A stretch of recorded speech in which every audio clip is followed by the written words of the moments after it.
Yahoo! Welcome, my beautiful brothers and sisters, fellow radiators of love. Astro Phoenix here with Mystical Illuminations here for your astrological dice roll for today, April 16th of 2021.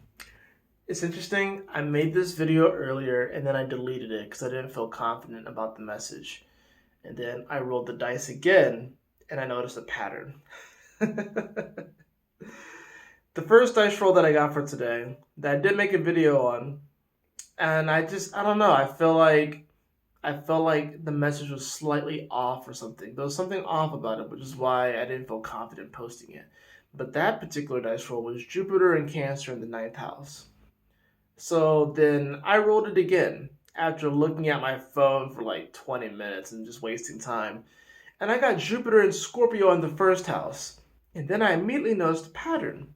You have Jupiter, you have fire houses, and you have water signs. So naturally, I went to Jupiter and Pisces in the fifth house is the last step in the equation. And now I think I realized why I deleted it in the first place. It's because this dice roll actually is telling an interesting story. Jupiter and Cancer in the ninth house gave me the feeling of intuition. It gave me the feeling of womb wisdom. That we come into this earth, that we are born into this world with a wisdom and an intuition that is impeccable.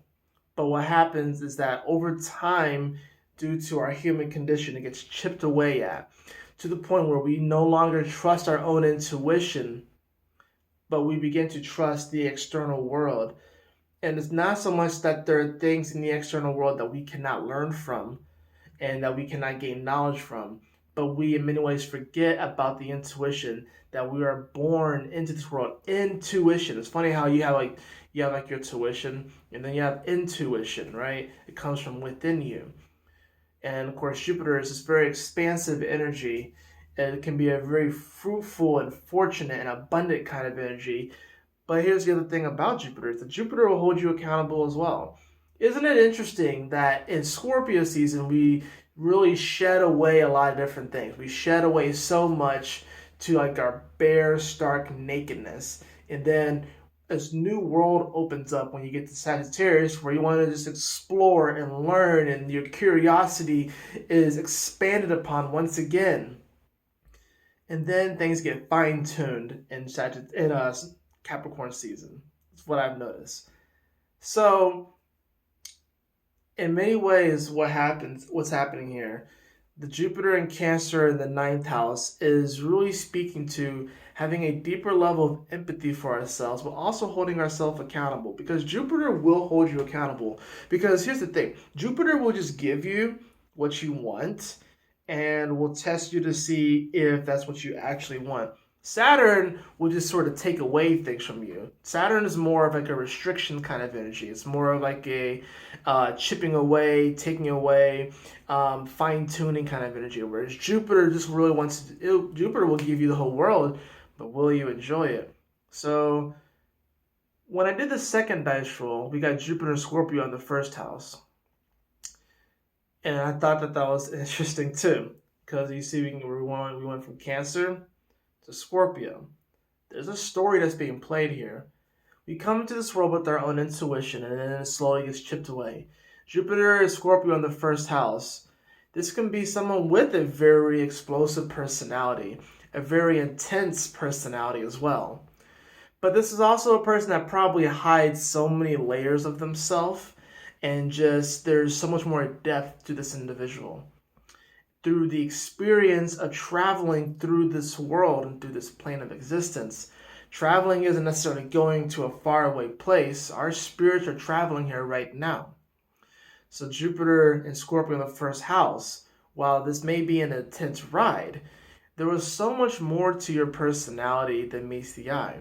But what happens is that a lot of times these things get chipped away at, and we begin to hide aspects of ourselves as we grow older because we want acceptance, right?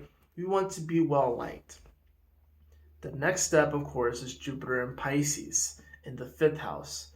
So after we come into this world with our own intuition, with our own God-given talents, with our own God has given quality that we are of source. We are of source, and source comes through us, and then we go out into the world, begin to mold our identity and our personality. We want to expand, we want to learn, we want to grow, but at the same time, we begin to start to hide aspects of ourselves, Scorpio, because it's not necessarily accepted by other people. That's the whole first, seventh house thing. We're wanting to relate to people, but based off of the way that we act or react, we may find that, oh, that person doesn't like that, but I kind of want to be with that person or impress that person or impress this group of people. Then it always comes back full circle, right?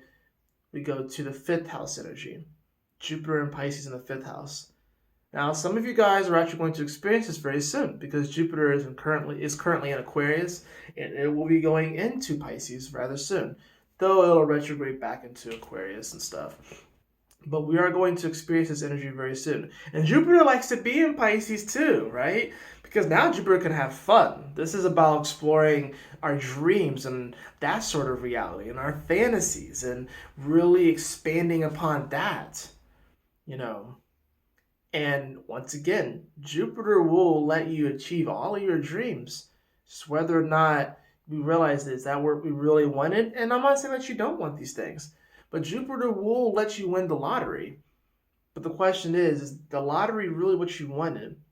Jupiter in Pisces in the fifth house is calling us back to our heart space.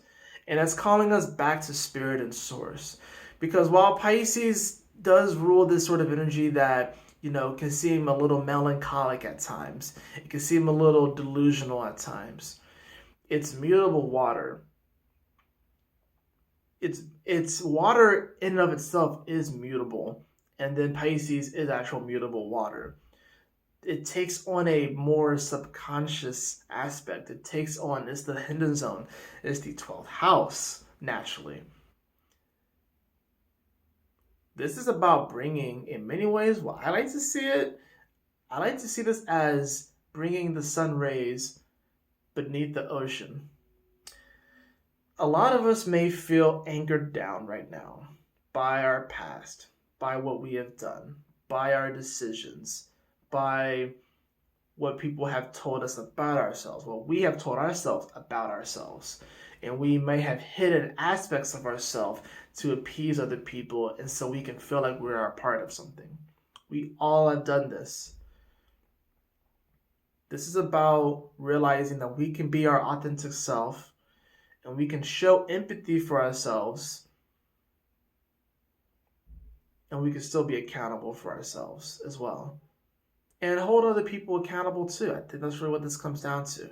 I think that today there's this energy of, you know, empathy does not have to be at the expense of accountability. That just because you hold yourself accountable or someone else accountable doesn't mean that you lack empathy. In fact, it's probably the reverse. In fact, it probably shows that you even have more empathy. And here's the thing that when it comes to accountability, it's not just being held accountable for, you know, the actions that we take that may produce a negative outcome, but positive outcomes as well. There are amazing things that only you can do, beloved.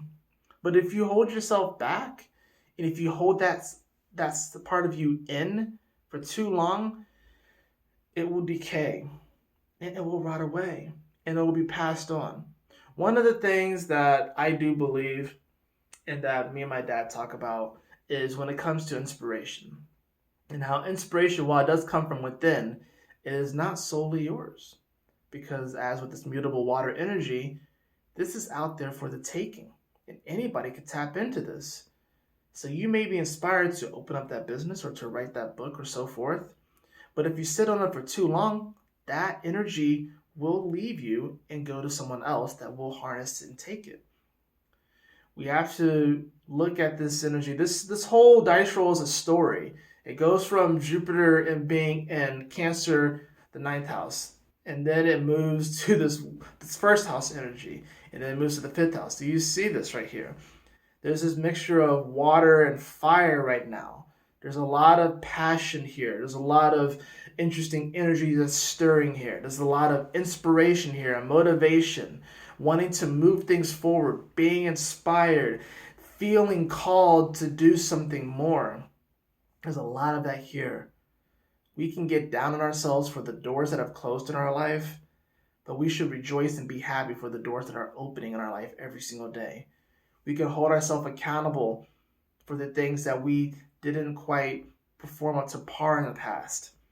And maybe we might have hurt somebody or hurt ourselves, but that doesn't mean that you cannot have empathy for yourself or for them right here and right now. The biggest joke really is that we are all God. That's the biggest joke. And God comes in many forms, including the human form. And I think it's hard for us to conceptualize with our humanness and through this human experience how we all could be God. And I think it's because we really have to, I wouldn't even say redefine, because the moment that you define something, it ceases to exist because you cut it off from everything else around you. I think that's the danger here, is that we feel like we have to have a personality and a self, and then we cut ourselves off from source. The time that you are closest to source is usually in your dream state or in meditation. And then when you come back into this world, it's almost like you're replaying the whole game over again. Like, coming into this world with your own intuition from the womb of your dreams. Then you have to put on this persona and this mask. And then you have to ask yourself, are you really living in your heart space? It's an interesting kind of energy today.